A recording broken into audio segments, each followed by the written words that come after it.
Dovolte mi začať trošku osobnejšie. Som človek, ako už bolo povedané, ktorý celý svoj profesionálny život zasvetil práci pre verejnosť, vzdelávaniu a rozvoju spoločnosti. Mnohé roky pôsobím na Univerzite svätých Cyrila a Metoda v Trnave, konkrétne v Fakulte sociálnych vied, kde pracujem s odborníkmi a odborníčkami, ale najmä so študentmi a študentkami, budúcimi líderkami a lídrami vo verejnej správe. Každý deň sa venujem tomu, ako robiť verejné inštitúcie otvorenejšie, efektívnejšie a bližšie k ľuďom. Popri akademickej práci som získala, ako už bolo povedané, mnohé skúsenosti s riadením organizácií, či už verejných alebo súkromných, strategickým plánovaním, ale i medzinárodnou spoluprácou. Ako prorektorka pre medzinárodné vzťahy prepájam Trnavu a Slovensko s partnermi po celom svete, pripravujem rozvojové projekty a hľadám príležitosti, ktoré prinášajú konkrétne výsledky pre naše mesto a náš región. Popri všetkých profesijných skúsenostiach som ale predovšetkým obyvateľkou Trnavy. Mesta, v ktorom pracujem, stretávam priateľov, kolegov aj študentov, kde denne vidím, čo funguje dobre, ale aj to, čo môžeme robiť lepšie.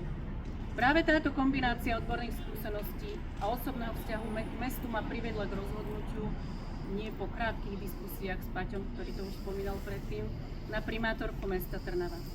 Toto rozhodnutie nevzniklo zo dňa na deň. Vzniklo z presvedčenia, že Trnava má všetky predpoklady stať sa z jedným z najlepších miest na život na Slovensku. Ak bude vedená moderne, odborne a s rešpektom ľuďom. Vo svojej práci som sa naučila jednu zásadnú vec. Dobré mesto nevzniká náhodou. Vzniká z vízie, odbornosti a schopnosti a ochoty spájať.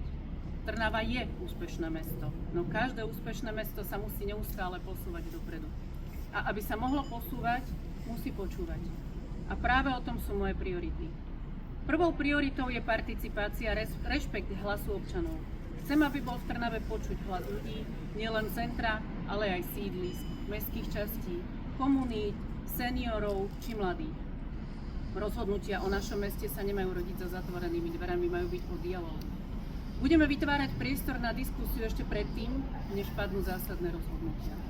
O zmenách vo vašej ulici sa nebudete dozvedať až z hotových riešení. Participácia nie je ani cudzie slovo, ani prekážka, je to základ dôvery. A bez dôvery sa mesto rozvíjať nedá. Druhou prioritou je návrat k vecným argumentom a odborným rozhodnutiam. Mesto sa nemá riadiť pocitmi ani emóciami, ale faktami. Každé zásadné rozhodnutie musí mať jasné zdôvodnenie, odborné podklady a analýzy. Transparentnosť a odbornosť nie sú frázy, sú podmienkou dobrej správy.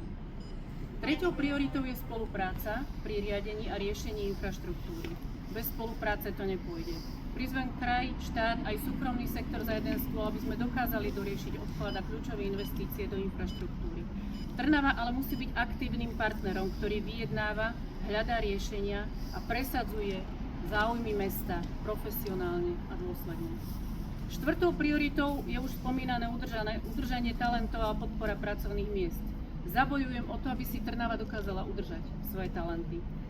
Budem prepájať univerzity s mestom, o čo som sa snažila aj doteraz, a podporovať vznik nových pracovných miest s pridanou hodnotou. Mladí ľudia musia mať a vidieť dôvod ostať v tomto meste a budovať svoju budúcnosť práve tu. Piatou prioritou je tím odborníkov vo vedení mesta. Že sme tu všetci. Mesto nemôže riešiť ani riadiť jeden človek. Obklopím sa tímom odborníkov, ktorí budú politiku mesta správať s rešpektom k faktom a dlhodobej vízii. Rozhodnutia musia byť výsledkom odbornej diskusie, nie politických nálad. Šiestou prioritou je ľudský prístup, spojený s odbornými riešeniami a zodpovednosť voči minulosti.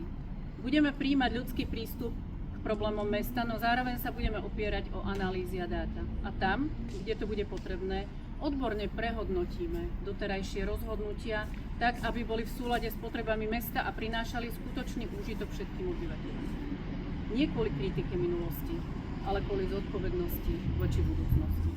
Kandidujem s čistým štítom bez stranických príkazov a politických nálepiek. Mojou jedinou stranou je Trnava.